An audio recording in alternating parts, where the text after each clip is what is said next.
Esta es mi conversación con Laura Chinchilla luego de su salida del Partido de Liberación Nacional. En esta conversación tocamos temas con respecto de el Partido de Liberación Nacional, sus estructuras, si vale la pena salvarlo o no. Y luego también conversamos un poco sobre la democracia, el populismo, la importancia de la pluralidad política y al final, al respecto un poco también de su historia como presidenta. Hasta tocamos el tema de la trocha, para tantos de ustedes que lo mencionan en los comentarios. Y además hablamos de su polémica, si queremos decirlo así, con Pilar Cisneros. Vean la entrevista y si les gusta lo que hacemos y quieren que lo sigamos haciendo, recuerden apoyarnos por medio de patreon.com/no pasa nada oficial, donde pueden ver contenido extra, recibir nuestro boletín diario y más que nada asegurarse que nosotros podamos seguir haciendo esto que hacemos. Le agradecemos a todo el mundo que ya está ahí. Pura vida.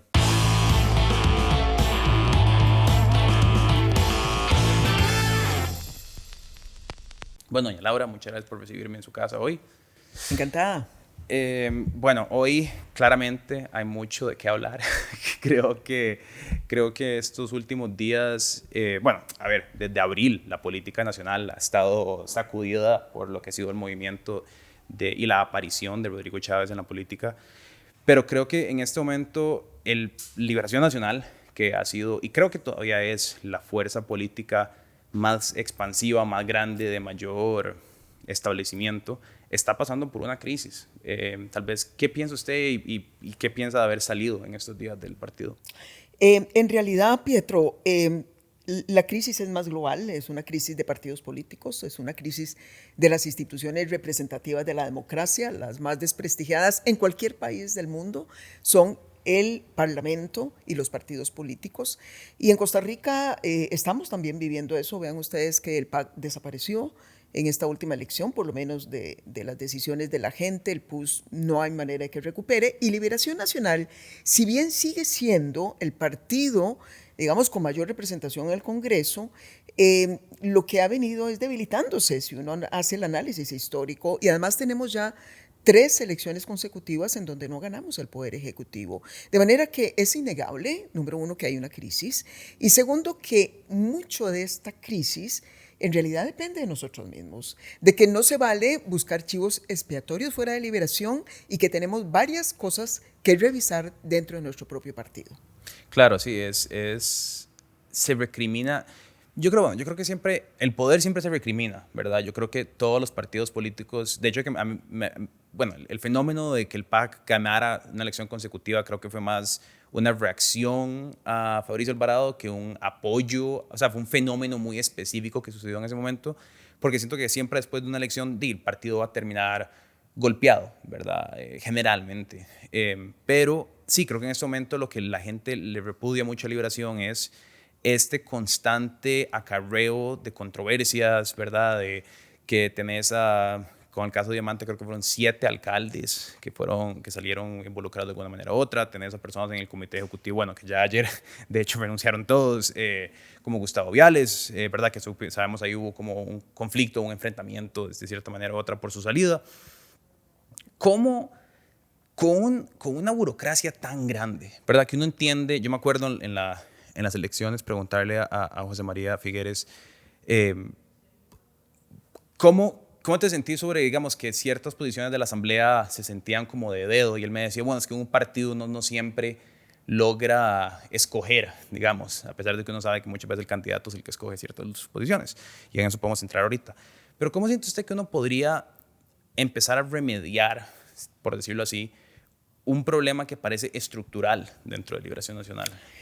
Sí, a mí me parece que hay como 3 tipos de problemas que tenemos la urgencia de enfrentar. Es un poco lo que he querido, sobre lo que he querido llamar la atención con mi salida del partido. Una es la necesidad de renovarse y definitivamente los sectores que más se nos han venido alejando es la gente más joven, porque si tienen esa sensación de que siguen votando por los mismos.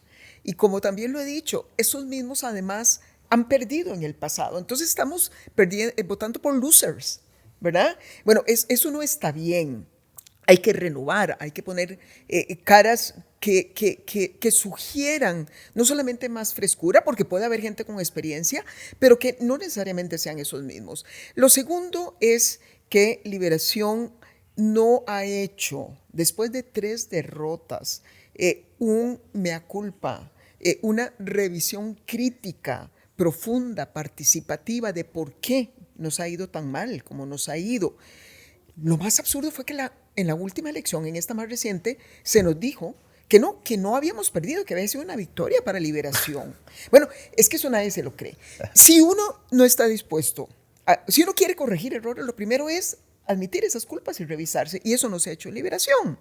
De manera que vamos a seguir por un rumbo equivocado, a menos que hagamos esa revisión. Y tercero, es eso que estabas diciendo. La maquinaria se ha vuelto demasiado territorial, al punto que abandonamos los sectores. En el pasado teníamos muchos sectores diversos de la sociedad civil trabajando con nosotros. Ahora es básicamente un partido territorial con estructuras ahí ancladas que están protegiendo sus intereses locales, y entonces eso nos ha venido desdibujando también en los grandes debates de la agenda nacional. Yo me pregunto, ¿por qué valdría la pena rescatar un partido político? O sea, vemos ahorita, digamos, de la aparición de Fabricio Alvarado como una figura prolífica en el país que surgió, o sea, el partido de él literalmente en la primera elección lo agarraron de personas y de lo que encontraron, y ahora Rodrigo Chávez, que de nuevo aparece en un partido que había sido formado anteriormente, pero que él dice que no era parte de ese, y que después aparece y montan a 3 o 4 figuras y se vuelven como estos partidos de ayuda colaborativa improvisada. Pero, ¿verdad? Y que eso tiene sus críticas, y yo creo que en ese momento la gente lo critica porque no tienen experiencia, porque no tienen posiciones de gente como con muchos años y lo que sea. Pero del otro lado, a los partidos grandes y tradicionales critican esto, ¿verdad? Como que son añejos, que tienen intereses privados, que están defendiendo un montón de chorizos. ¿Por qué rescatar un partido? O sea, ¿por qué no dejarlo morir? Si nos preocupa la democracia, y nos debe preocupar, porque lo que nos están diciendo todas las señales alrededor del mundo es que la democracia va en declive. Es decir, que al día de hoy son más los países que se están moviendo en una dirección autoritaria que aquellos países que se mueven en una dirección democrática. Y eso nos debe preocupar. ¿Por qué razón? Porque, vean ustedes, no ha habido un sistema político mejor que la democracia, con todas sus imperfecciones. Pero además, la democracia tiene que ser así, de alguna manera, de imperfecta, de complicada, porque la democracia es el único sistema político capaz de albergar las diversidades. Y cuando vos querés que digamos, tu organización, tu sociedad en la que vivís sea diversa, en donde todos quepan, necesitas que esos partidos políticos existan para canalizar las diferencias y para que pueda haber un mínimo de gobernabilidad y de negociaciones políticas. Porque si no existieran los partidos políticos, entonces casi que cada grupúsculo y a veces cada individuo tendría que estar peleando por su espacio en la política, y eso nos lleva a la anarquía. O bien nos lleva a lo que los populistas y autócratas quieren, que es que el desastre es tal, el caos es tal, porque no se ponen de acuerdo en ausencia de grandes partidos fuertes, que entonces yo me erijo como el conductor y la razón de esta sociedad. Y eso es lo que queremos evitar. Queremos evitar a llegar a tener en Costa Rica un dictador. Entonces, la obligación es coger esos partidos políticos, el PAC, el PUS, Liberación, el Frente Amplio, que son los que de alguna manera han tenido más trayectoria, y revisarlos internamente, renovar estructuras y ajustarlos mejor a las expectativas y las demandas ciudadanas. Claro, yo creo que qué interesante eso de que en el caos nace el populismo, ¿verdad? Porque creo que ciertamente de ahí es donde viene. Creo que también viene de una justificación de que no existen como que se está tratando de generar, por ejemplo, en El Salvador, que es un fenómeno muy interesante. Nayib Bukele agarra y nace de la estructura del FSLN, ¿verdad? Un partido históricamente comunista. Luego se pasa a Arena y decide que ahora él es de derecha. Y luego ahora es Nuevas Ideas y es como amorfo, ¿verdad? No tiene una estructura identitaria, sino que es Bukele. El partido es Si Bukele es pro Bitcoin, entonces el partido es pro Bitcoin, y si él es de mano dura, ¿verdad? Que yo creo que lo que se dice tiene mucho sentido. Si en la asamblea se representan los intereses de ciertas ideologías, entonces puede haber un debate de ideas. Cuando hablamos, digamos, de un partido como Liberación, y eso me interesa saber su criterio, en cierto momento hablamos de que Liberación era un partido socialdemócrata de centro-izquierda. Y nos brincó un montón de gente diciendo que jamás. Liberación es un partido neoliberal de derecha.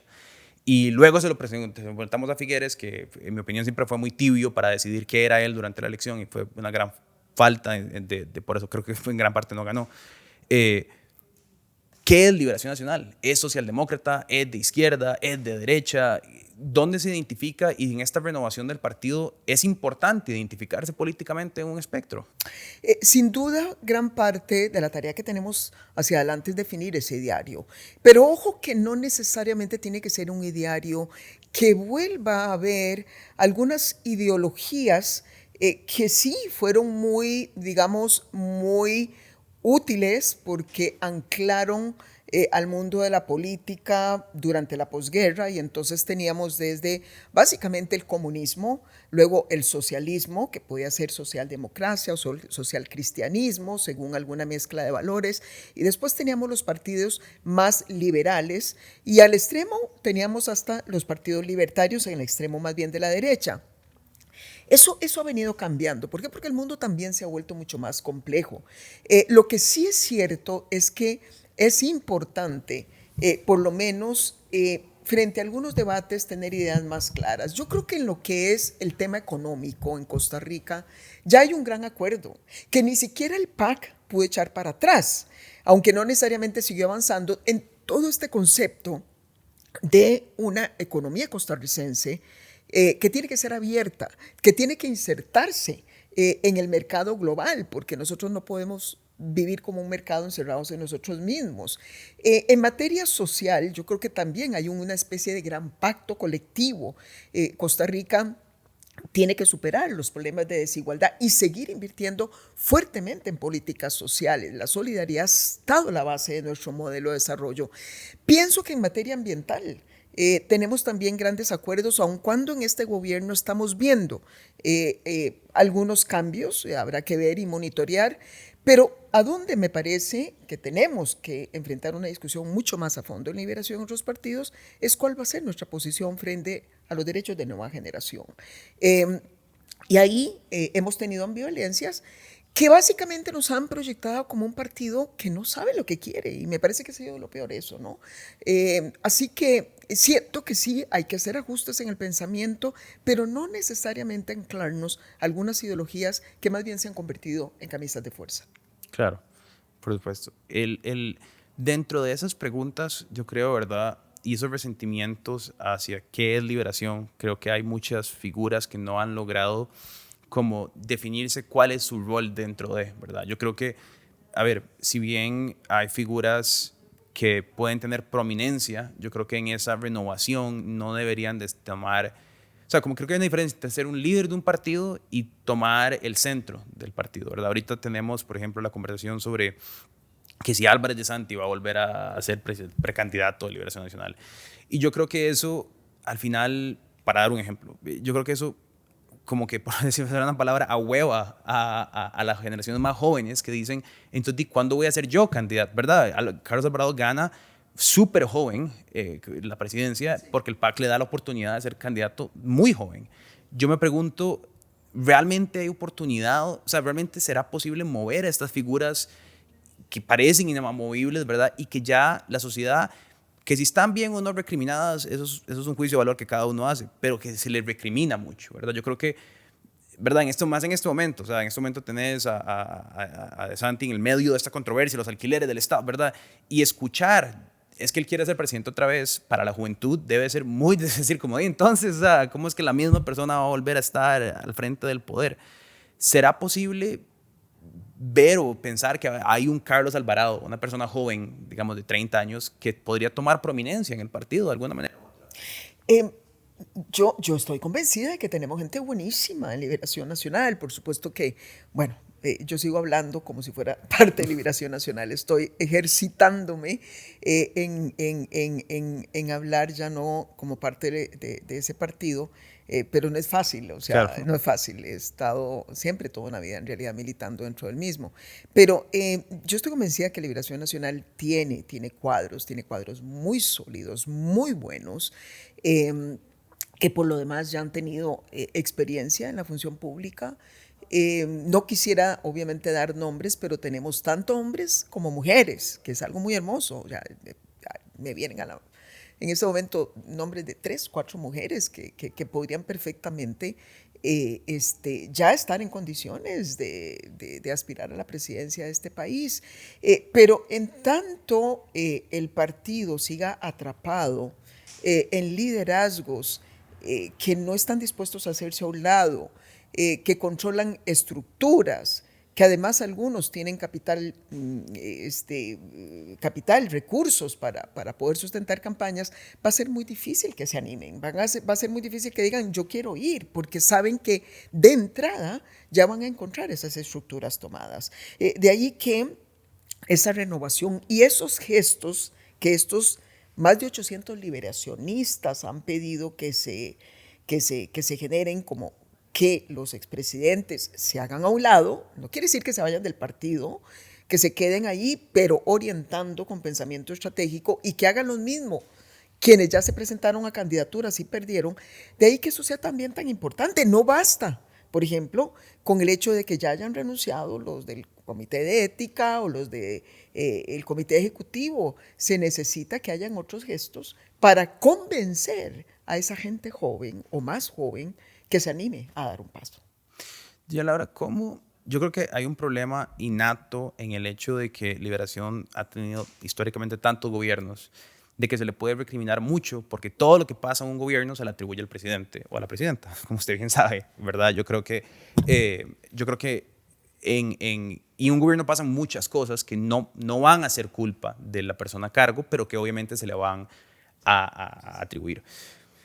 Hoy sabemos que porque hay tantas cosas que han pasado, y eso sucede también al PUSC, por ejemplo, ¿cómo se enfrenta un partido a sus controversias antiguas? ¿Verdad? ¿Cómo dar cara a cosas que sucedieron durante los mandatos Claro. que hoy se recrimina, ¿verdad? Claro. Porque yo creo que eso es una gran parte del resentimiento social que existe en contra de Liberación. La gente dice, es que se fue el gobierno de Alcatel, es que se fue el gobierno de La Trocha, que podríamos aclarar también en algún momento. Sí, sí.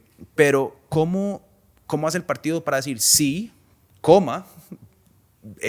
podemos o se puede hacer esto para acá o para allá? Claro, pero eso es importantísimo. De hecho, yo lo dije antes de irme a Liberación Nacional, lo dije en distintas ocasiones cuando hablaba de la necesidad de hacer revisiones, de aceptar errores y de corregir rumbo. Porque no se trataba solamente de incluir ahí las campañas que habíamos perdido, se trataba también de incluir a los gobiernos que habíamos gobernado. Es decir, es algo que se vale que nos exijan también cuentas a quienes gobernamos. No podemos cerrar para atrás todo el proceso de revisión y de ajustes que se hicieron, porque de esos errores se aprende. Es decir, cualquier obra humana y mucho más la política. Es que la política es la obra humana más compleja de conducir. A veces cuando yo veo a esos empresarios que dicen, pues tomar decisiones es muy fácil. No, momentico. Cuando usted está en política tiene 3 condiciones que nunca va a tener en la empresa privada. Número 1, en la empresa privada usted hace todo aquello que la ley no prohíbe. En el sector público usted hace solamente lo que la ley le permite hacer. Entonces, es mucho más complicado. Ya no solamente la ley, sino también la Constitución. Número 2, en la empresa privada usted echa a la calle a quien no le sirve. En la función pública, usted tiene que seguir debidos procesos que muchas veces no llegan a nada. Es decir, que hay que trabajar con gente que a veces ni siquiera cree en el proyecto político de uno. Y en tercer término, en el sector privado usted no tiene que rendir cuentas a nadie. En la función pública usted permanentemente está rindiendo cuentas, ¿no? Es mucho más complejo, es una obra humana compleja, de manera que se cometen errores y muchas veces hay situaciones como la que mencionaste, por ejemplo, en La Trocha, en donde a mí me parece que la obligación que sí tiene cualquier mandatario es que una vez que ve un caso de corrupción, salga él directamente a denunciarlo, que fue lo que yo hice. Sí, tal vez sería, nada más puedo hacer una pausa acá. Sí, cómo Pues no, claro, porque me parece interesante mencionar este punto, porque eso es una cosa que se le atribuye a usted como una falla de corrupción, casi como que tuvo su involucramiento, pero el hecho verídico es que usted denunció los actos de la trocha. O sea, no fue que usted le denunciaron la trocha, fue que usted Nadie misma. sabía lo que estaba pasando. Exacto. No había una investigación periodística ni nada. Yo fui porque llegaron a mi oficina ciudadanos de la zona. Sí, doña Laura, está pasando eso. Y yo no di tiempo, ni les dije quédense callados, ni lo metí debajo de la alfombra para evitarme yo una controversia en una obra que era necesaria y justificada en ese momento, como después lo han dicho los jueces que han resuelto sobre este caso. Y desde el primer momento en que a mí me trajeron eso, yo dije, convóquenme a la prensa ya mismo, y mandé al ministro a llevar la denuncia al Ministerio Público. Desgraciadamente, los medios a mí me trataron de manera muy diferente, ¿verdad? Y yo creo que ahora muchos de ellos se están dando cuenta de lo que es gobernar con un gobierno que no da espacio a los medios de comunicación, que no da espacio a la crítica. En mi caso, los medios, yo creo, y particularmente la señora Cisneros, que hoy curiosamente niega muchas de las cosas en lo que ella usó con respecto al papel de los medios, me parece que en mi caso sí se les fue la mano.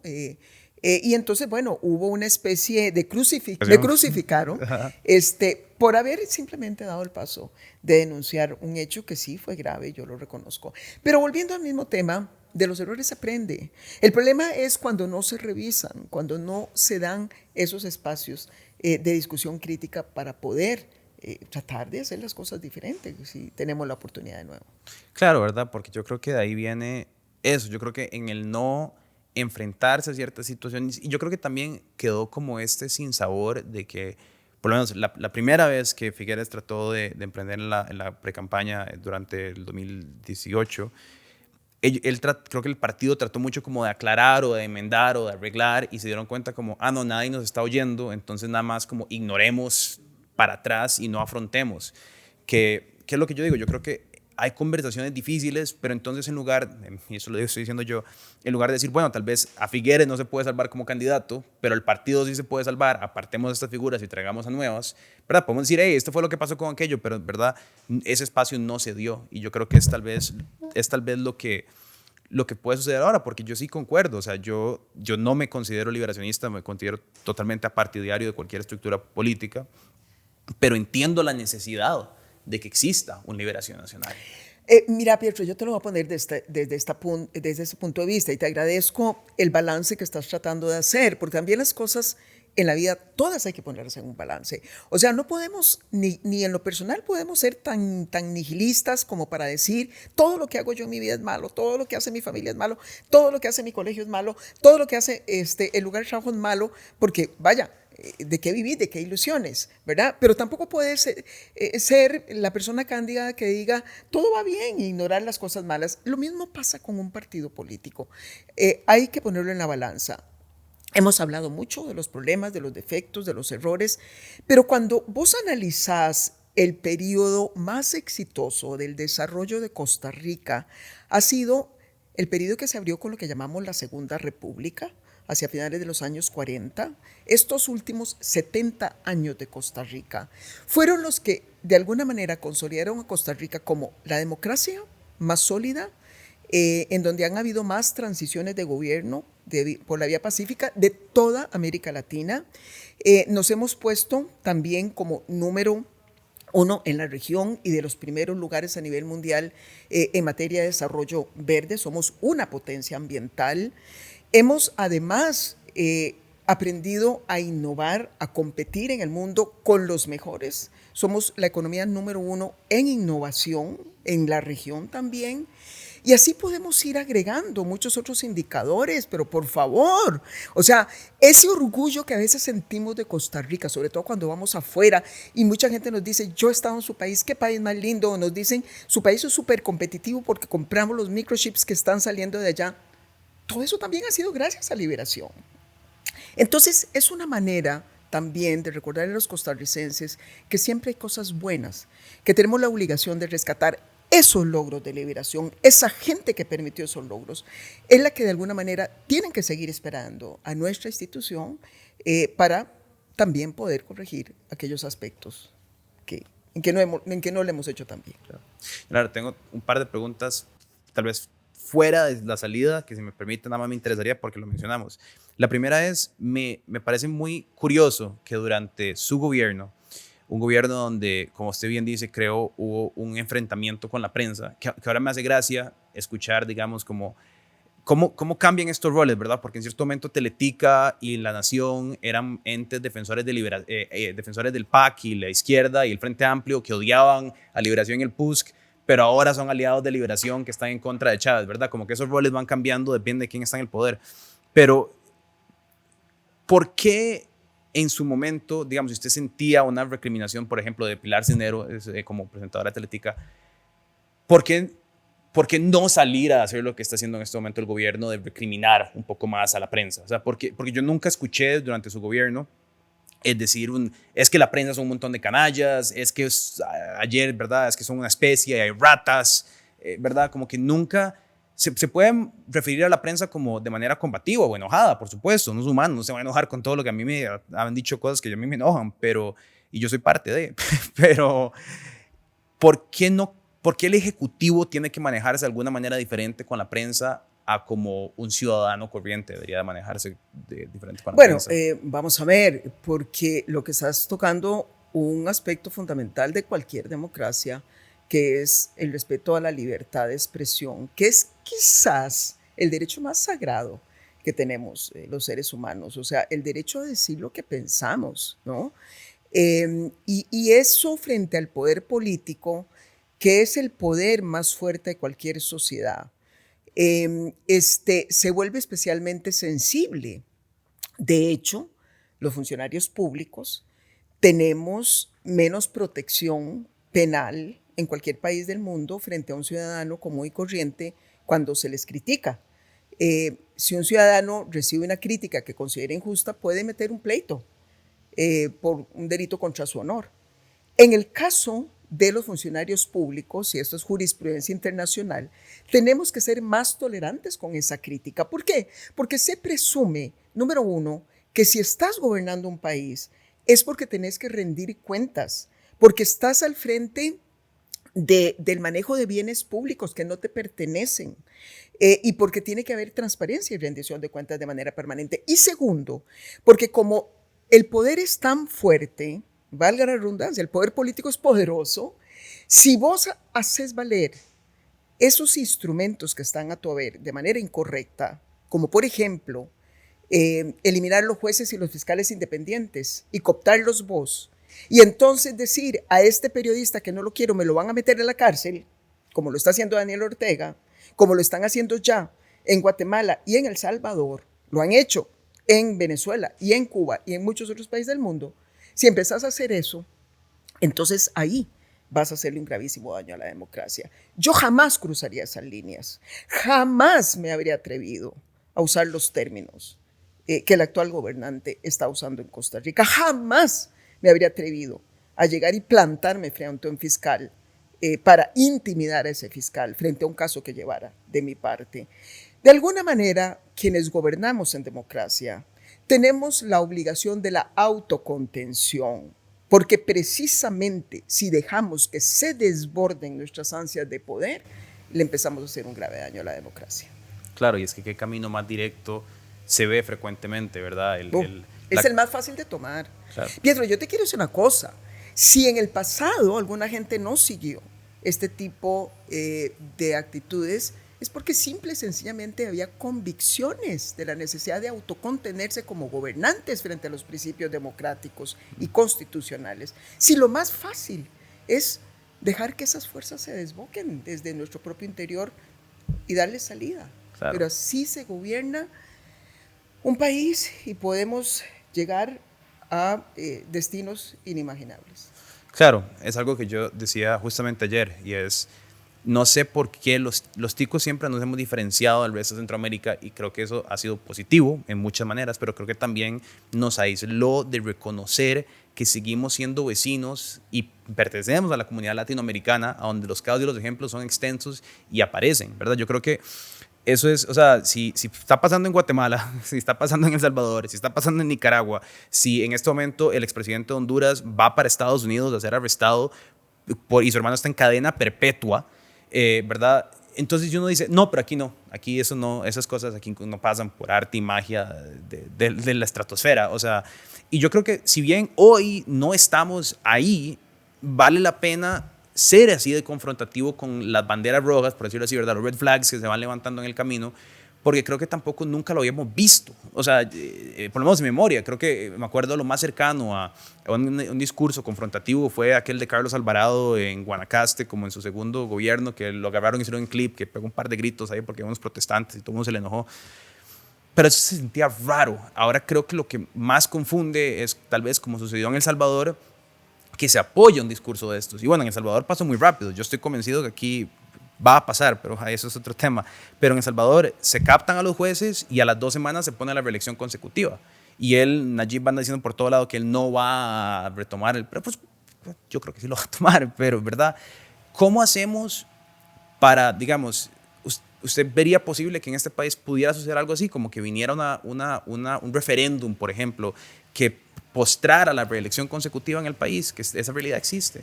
Vamos a ver, ya algunos cambios de los que me estás hablando requieren manosear la Constitución y eso no es sencillo en Costa Rica, afortunadamente.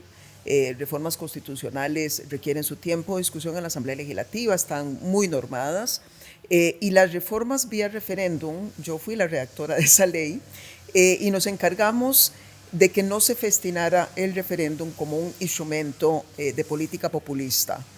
Eh, Ahora me alegro de que lo hayamos redactado así. Discutimos muchísimo si lo habríamos más, porque tampoco se puede hacer lo que ha hecho México. México ha jugado con figuras de referéndum, procurando básicamente movilizar algunas mayorías para que aplasten las minorías. Claro. Es la misma situación que se discutió en su momento si se convocaba el referéndum lo del matrimonio entre parejas del mismo Claro. sexo. En un momento en que el 60 o 70% de costarricenses decían que no, eso era absolutamente antiético desde el punto de vista de los principios democráticos, que esas mayorías aplastaran aquellas que todavía eran muy pocas, para que dijeran que no y una vez enterraran la posibilidad del matrimonio entre parejas del mismo sexo en el país. Entonces hay que tener cuidado. Yo creo que en Costa Rica hay muchas más barreras y candados institucionales que los que tienen países como los que has mencionado. Pero yo te cito el caso de Estados Unidos, que es una democracia más sólida que la costarricense en muchos sentidos, y veamos a dónde llegó un presidente que prácticamente incitó un asalto al Congreso para robarse el resultado electoral. Eso en Estados Unidos. Si eso fue posible, hacerlo en los Estados Unidos, Costa Rica no puede sentirse libre de la posibilidad de esos escenarios en Costa Rica. Sí, qué loco, ¿verdad? Fue literalmente un atentado coup d'etat, básicamente. Pero tal cual, lo que pasa es que a veces no llamamos las cosas por su nombre. Y te quiero también decir otra cosa. En realidad sí han habido en el pasado expresiones fuertes, contundentes de presidentes que hemos gobernado. Han habido debates con la prensa. Pero vaya, yo creo que esos debates que sostuvimos y los decíamos en nuestro informe de labores o en algún discurso que teníamos, no cruzaron dos líneas importantes. No cruzaron la línea del respeto en el uso de los términos en el debate público, porque la voz de un presidente suena mucho y cuando recurrimos a términos despectivos, soeces y vulgares, degradamos el debate público. Y lo segundo es que no cruzamos nunca la línea de la intimidación abierta de la prensa para que dejaran de informar. De manera que esas dos cosas yo sí creo bueno, que hay que estar, digamos, muy alerta. Doña Laura, y creo que la última cosa que me gustaría preguntarle es, Sí bajó la tasa de homicidios durante su gobierno, ¿verdad? Ciertamente, que Pilar Cisneros dijo que no había bajado la tasa de homicidios y Sí, y la... claro, pero es que además vamos a ver, Costa Rica es un país en donde las estadísticas que se llevan son estadísticas serias, o sea, no es como Nicaragua o Venezuela, ¿verdad? La misma Argentina, en un determinado momento ni siquiera los organismos internacionales creían las estadísticas de allá. Nosotros logramos reducir los homicidios en un 30%, la tasa de homicidios en el país, y el femicidio, es decir, los homicidios contra las mujeres por razones de género, en un 50%, y eso está ahí. ¿Cuál es el problema de un periodismo tipo Pilar Cisneros? Que es un periodismo populista, pero si es que este populismo que de alguna manera se está decantando por parte de alguna gente que acompaña a este gobierno, lo empezó a sembrar Pilar Cisneros desde que era periodista, porque simplemente se ponía ante un micrófono negando los hechos, negando las estadísticas, condenando a quienes gobernábamos y con un discurso incendiario. Ella, en un momento determinado, recuerdo que llamó a movilizarse en una especie de movimiento por un golpe de Estado en Costa Rica durante mi gobierno. Ahí, por ahí está eso, seguro. Y ese tipo de periodismo es igual que ese tipo de política. Lo que buscan es dividir, gobernar y movilizar a la gente sobre la base de las emociones. Eso es el populismo. Claro. Sí, no se está basando tanto en los hechos de qué está sucediendo o qué está pasando, sino más cómo nos sentimos al respecto. Desprecian los hechos, al contrario, es un desprecio por todo aquello que tenga que ver con ciencia, con documentación, con investigación, con sustentación de los hechos. Es un desprecio profundo porque es el mundo de la posverdad, que es el que acompaña el populismo. Y doña Laura, usted habiendo gobernado y entendiendo muy bien cómo los gobiernos empiezan con mucho ánimo y luego, ¿verdad? Obviamente bajan y van a pasar cosas y como decimos, hay controversias y cosas que suceden a los márgenes del gobierno que se culpan a los gobernantes, tengan o no tengan que ver con los hechos. Yo creo que obviamente ese gobierno va a perder popularidad, no porque sea mi esperanza de que suceda, simplemente porque creo que es el transcurso normal de todos los gobiernos, la mayoría, es verdad que sucede.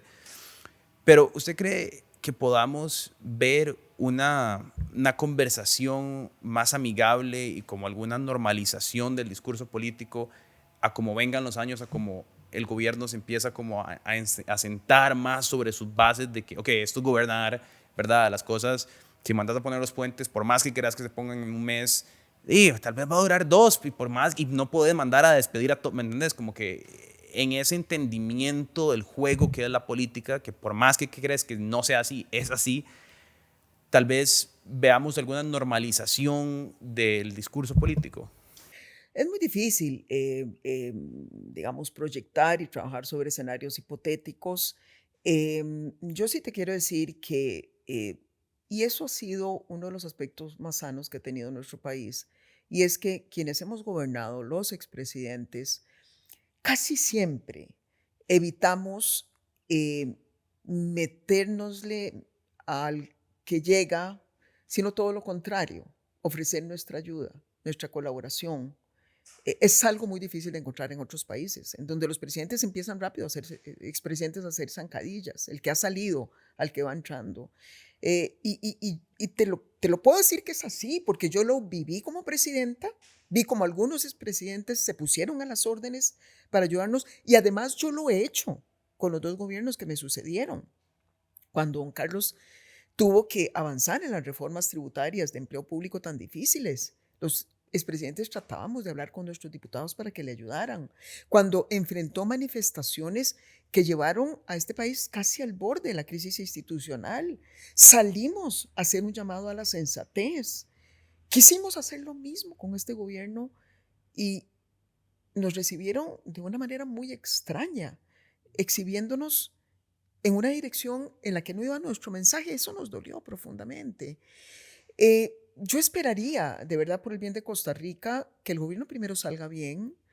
Hay algunos temas de su programa que son muy importantes para el país. Ellos tienen la obligación de hacer algo con lo que más prometieron en materia de reducción de precios.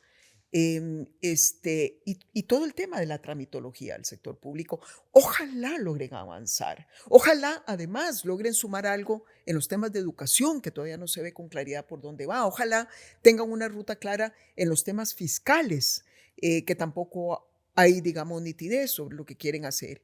Pero yo esperaría como expresidenta y como alguien que ha estado sentado en esa silla, que de verdad que lo hagan lo mejor posible, que salgan bien por el nombre de Costa Rica, pero sí a mi modo de ver deberían bajar este tono tan divisivo, tan confrontativo, tan intimidante para algunos sectores, particularmente para el periodismo nacional, en aras de que no solamente concreten acciones, sino que protejan los principales valores de nuestra democracia. Claro, sí, que no por lograr un cometido se pierdan ciertas otras cosas de la Absolutamente. A democracia. esos balances hay que protegerlos. Perfecto. No, y muchísimas gracias, doña Laura. Yo Gracias. creo que esas son todas las preguntas que tenía y nada, o sea, realmente creo que, como usted bien lo dijo, se está viendo una crisis global y que está repercutando en el país. Yo soy de pensar que de todas las crisis, o sea, surgen oportunidades, ¿verdad? Que dentro de un problema se puede encontrar una nueva solución. Entonces, como dije, no me identifico necesariamente con el caudillo liberacionista, pero sí me parece importante que no desaparezca por completo de la esfera, igual que tampoco soy del PAC y no le deseo al PAC que desaparezca ni Frente Amplista ni el PLP, pero creo que surjan estos movimientos estructurales importantes en el gobierno y protejan ciertos balances democráticos, creo que tiene usted razón, por eso se debería de hacer algo.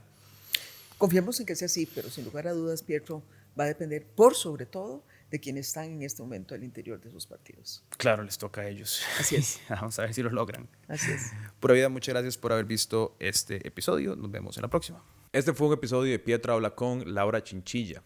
Le agradezco muchísimo a la expresidenta por darnos el tiempo de conversar con ella sobre su salida, que ciertamente ha sido mediática y que creo sacudió al país un poco al respecto de cómo esos partidos viejos en Costa Rica se veían antes y se van a ver en el futuro.